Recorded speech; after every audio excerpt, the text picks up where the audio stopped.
Hello, everyone, and welcome back to the Leadership Jam session.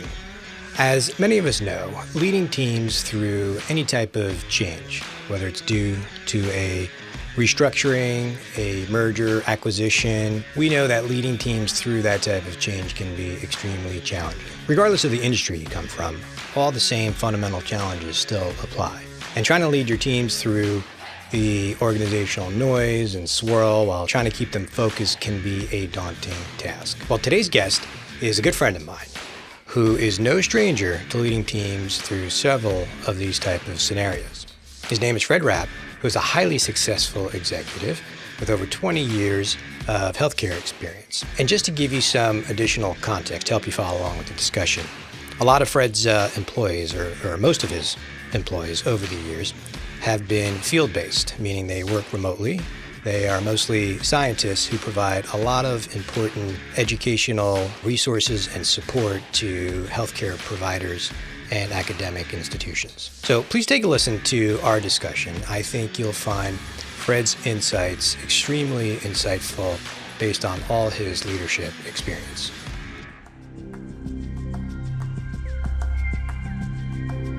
Fred, welcome to the Jam session. Thanks for having me. I'm excited to be here. Yeah, I'm excited to have you on. I mean, we've worked together for a number of years. I worked closely with your teams, and I'm definitely excited to have you on and jam with you. You ready to jam? I'm ready to jam. All right, so let's talk a little bit about your leadership journey, and just thinking through your guiding leadership principles. What would you say is most important to you? So I would think that would be people. I think, the people make the world go around, right? And so if you take care of your people and kind of set an environment and set a culture and leadership style where, you're respectful, you're honest, and you're candid, I think people tend to respond to that, that bit of transparency, right? It is interesting just knowing your background and the amount of change that you had to lead teams through. The transparency piece is very important. Let's just talk through maybe some of the successes and even some of the struggles of some of your teams through this. Ultimately, it comes down to people again, right? Because, if you can make sure that people are focused, myself and my leadership teams have done a really good job of keeping teams focused, kind of sifting through the swirl and the noise that happens. I mean, it's inevitable. People hear things, and having the gumption to just say, and this worked a lot. You got a problem, or you hear something that makes you crazy, pick up the phone and call me.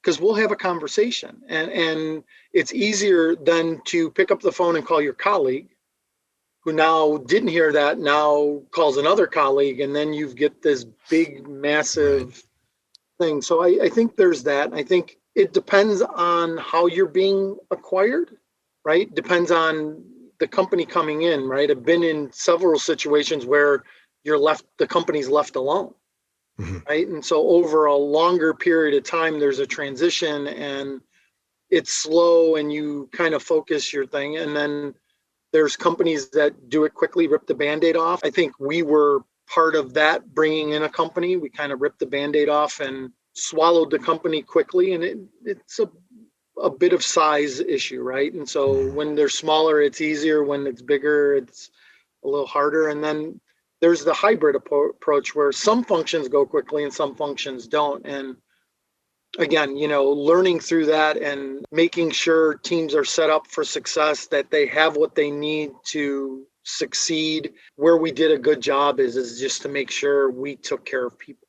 Because ultimately they're all going through stages of grief, right? We're going to talk about the Kubler-Ross thing, and I know it's death and dying, but ultimately it's grief, right? And there's going to be some people that are really happy, and then there are people that are just going to vacillate, and no one stays on that continuum. It's not linear, right? You don't start out down in the dumps and then 6 months later you're at the top. It's a roller coaster ride for people, and understanding that and recognizing that it's ultimately important, and making sure your leadership team, right, and your first line managers understand that and are all on the same page. So Well, I think, the hardest part about that is, because it is an emotional roller coaster. And this is what I think a lot of leaders struggle with is having the empathy, but also trying to keep your employees engaged. I mean, you still have a job to do. At your position, right? You had managers reporting into you and managers of managers.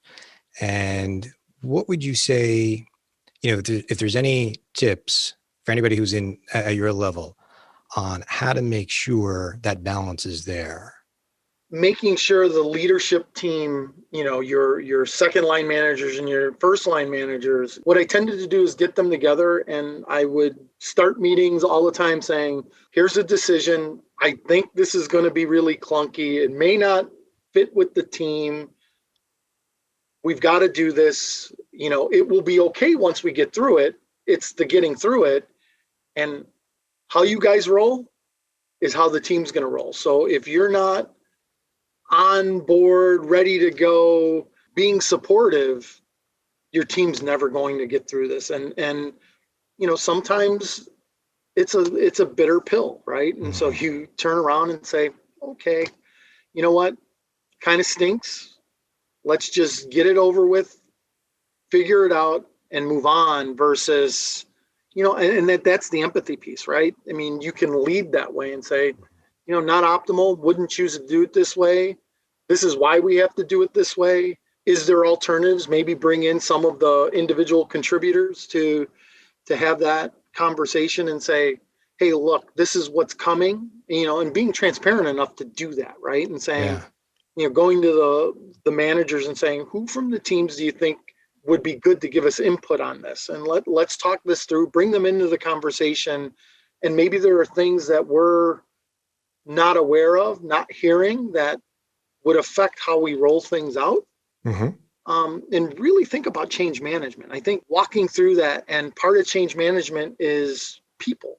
Yeah. Changing the lives and minds of people to get them moving, and again, bringing people in to get that input so that, ultimately you have buy-in, right? That you can say that with pass the red face test in front of the team and say, hey, look, we went to the managers, had a conversation, and we brought some of your folks in to offer feedback. I think a couple things you said there, how we roll is how they roll, which I think is critical, right? How we present ourselves as managers is how our people will, they do tend to mirror our behavior. Yeah, so it does go back to what you were talking about before, the transparency piece. And it sounds like you put extra effort into bringing in, some of the employees to pressure test things first before, you rolled things out or communicated things out to the general public within your teams. Well, and when you can, right? When you can, yeah. Right. That's part of the problem. The problem that you rely on is that things move so quickly, things change so quickly that sometimes you can't do that. And, as the leader, having second and first line managers underneath you, sometimes I'm making the decision. Yeah. Right. But that goes to making sure you have a pulse. How's the team doing?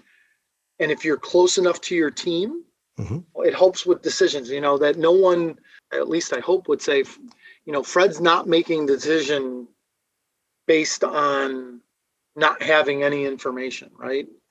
I totally agree because, with lack of information, people are going to fill in the blanks. They're going to fill in those gaps. And it's usually not with anything good. It's usually not with anything positive. They always go to the dark side. I am amazed how many organizations that, make a lot of decisions in vacuums.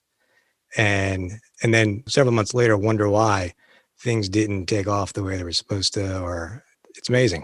And then as a leader, you have people that ask you that question, say, is the company that tone deaf? Right. Right. And you just like, well, again, you're making a decision at this level and haven't brought in anyone to think that through. Right. And so, haven't brought me in to think that through. And, I may not be the right person, whether it's an HR policy, whether it's, something totally unrelated to what we do, changing healthcare plans. I mean, been early in my career that happened, right? We went from one company to another and people were like sideways about it. They were like, I can't believe we're going, no one told us. And I'm just like, on board with that. And, well, didn't they get input? So it becomes hard, I think. Yeah, a lot of it, I think, has to do with just the amount of time it takes to go through some of these extra steps, investing the time to gather some of that feedback. But I think what happens is when we fail to maybe take the extra steps, just like what you were doing and trying to gather, when it made sense to do so, it does save time in the long run. Well, yeah. Well, and it saves little bits of time. I think sometimes bigger organizations don't understand that you take a little bit of time, and even if you don't get it completely right, you just get it more right than you were going to originally do it. The time that you save on the back end, I'm answering less questions. My managers are answering less questions. My employees are less focused on the issue at hand, right? Mm-hmm. And so now you've just picked up all kinds of productivity because I can be thinking about something strategic. My team can be thinking about something strategic. My individual contributors can be thinking about their goals and objectives and going from there versus, something that could be as mundane as my healthcare plan is going to change. Right. Exactly. Yeah. Yeah. And that contributes when that, you don't have all those things kind of aligned. That's when you have all the swirl and all the noise that takes up so much time. It becomes so much, becomes very distracting. Right? Absolutely. I'm just wondering, with all your experience in thinking through this and all the different restructurings and reorgs that you've been involved with, what did you struggle with the most as you reflect back? Not having answers. So at times, I think that's number one. Where I even at my level didn't have answers, and something as easy as IT. Mm-hmm. When you're jamming processes together and you're trying to put platforms, we run similar platforms, but they're not exactly similar, and they don't really speak to each other. IT becomes, trying to get in through the VPN the right way into different SharePoint sites. I think having that would have taken a lot of angst off of the teams. Yeah. But all of them, I think every single integration, IT was an issue. Uh-huh.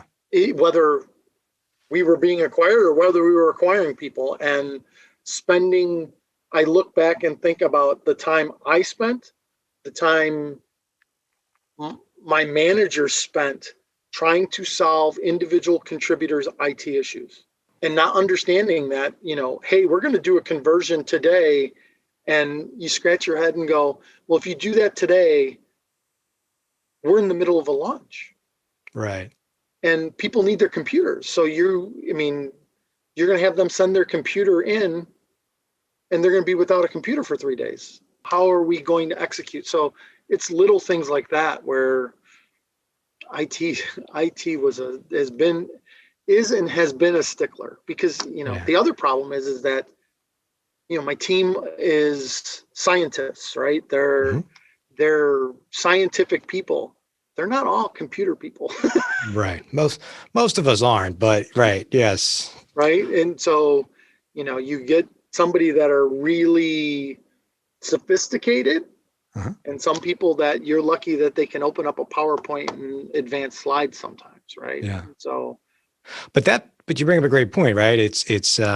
And yes, you brought back some memories of myself in terms of some of these integrations I've been a part of, and the IT, the processes were a huge challenge to overcome, right? And I think it goes back to probably what we were talking about before too. Sounds like, whenever we have these integrations, these changes, restructuring, whatever the case may be, is making sure you have the right people at the table before you even begin the process, right? Having the right resources, but having even some of the end users in mind, bringing them absolutely in could change the whole way we even approach rolling things out.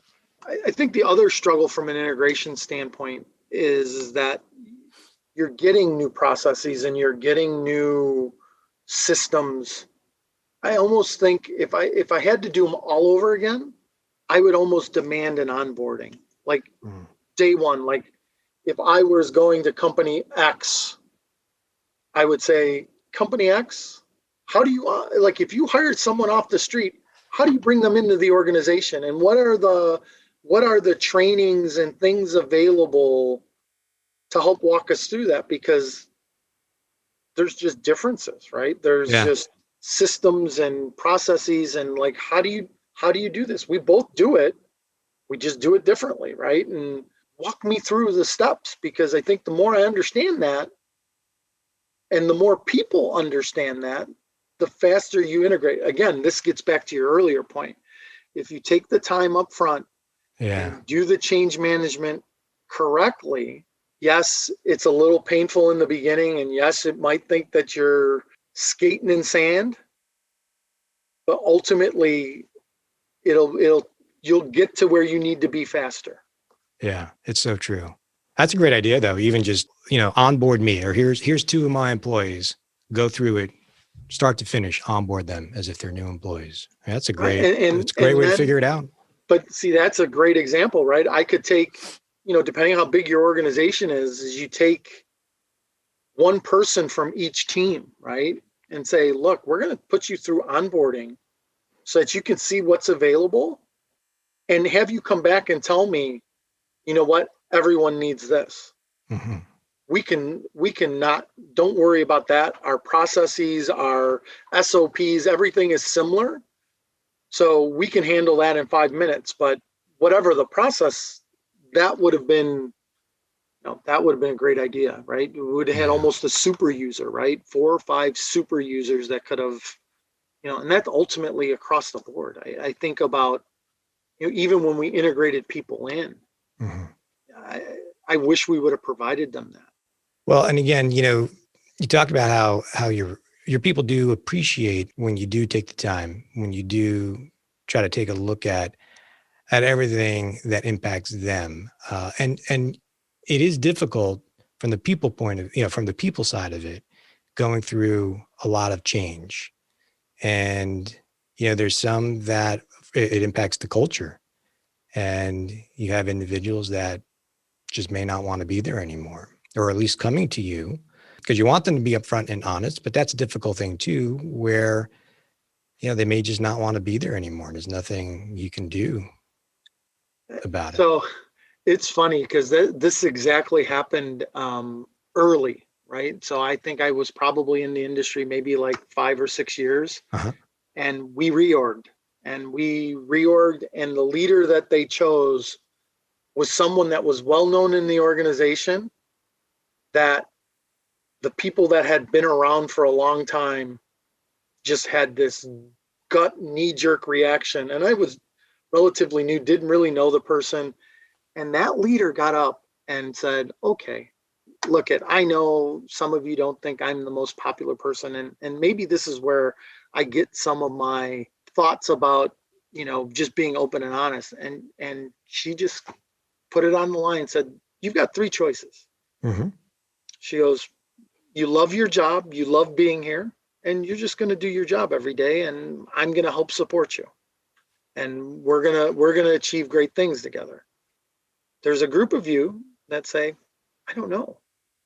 And what I encourage you to do is say, if you don't know, stick around.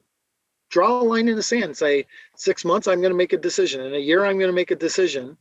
I'm going to help support you, and I'm going to hope that I lead you, and as I'm leading you, you decide you want to stay, and you like what you do. And then there's a whole group of you that don't want to be here, and that's okay. And my job is to help you be the best you, and if it's not here and somewhere else, I'll help you do that. People were shocked. People were like, oh my God. But it was some of the best advice that she was just that candid at that point, right? And that's why people were shocked that she would just be that candid and put that out right. there. Like, acknowledge the elephant in the room, right?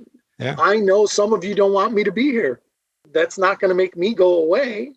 So here's your choice. And I think it was, I kind of carried that on. And then, as that transition, and she transitioned into a different role, and we got a new leader, that manager kind of like built on that, right? And so we, I've been lucky to have really great mentors through the thing that, and maybe they're open, they were honest, they were candid, and you kind of let you lay it on the line, and there was no judgment, right? When you told them something, you looked at them, you scratched your head and said, this really stinks. And I don't know how we're going to roll this to the team.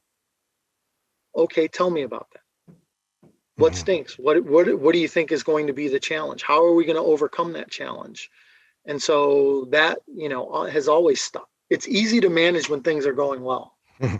Yeah, right? Exactly. And people are happy and people feel wanted, and they're, you're acknowledging them, and it's hard when you've got that adversity, right? And you add reorgs and integrations on top of it, and then we won't even talk about COVID, right? I mean, that just adds a whole new dynamic to everything. Going back to what you said, that transparency and being candid is so critical. So it sounds like you've taken kind of that path in terms of anytime, there's a restructuring or integration, you kind of just lay it out there. Sounds like, right? Here are the choices. But is there danger in over communicating? It's got to be balanced. You're told, every leadership book, a lot of change, got to be visible. You have to, as a leader, you've got to be out there and you got to be talking to people. You've got to over communicate. And I think there is a bit of an issue with that, right? And so, you would hope that, and this is the challenge that COVID brings, right? Because normally it would be easier to bring everyone into a room and have a conversation, right? So that they can see body language, they can see emotion, they can see all of that. And I think when you over communicate via Zoom, Skype, whatever, it becomes a nuisance, right? Especially if you've got, again, we work in a commercial organization where messaging is important, right?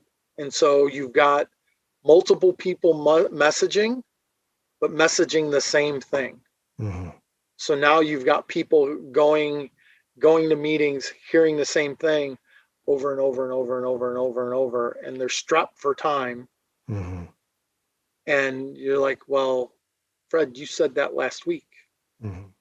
And this person said that last week. And okay, at some point you're getting in the way of work. So, I mean, communication's absolutely important.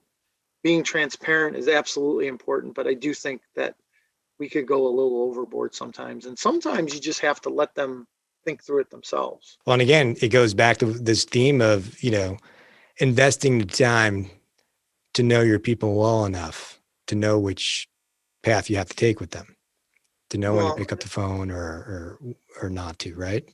Yeah.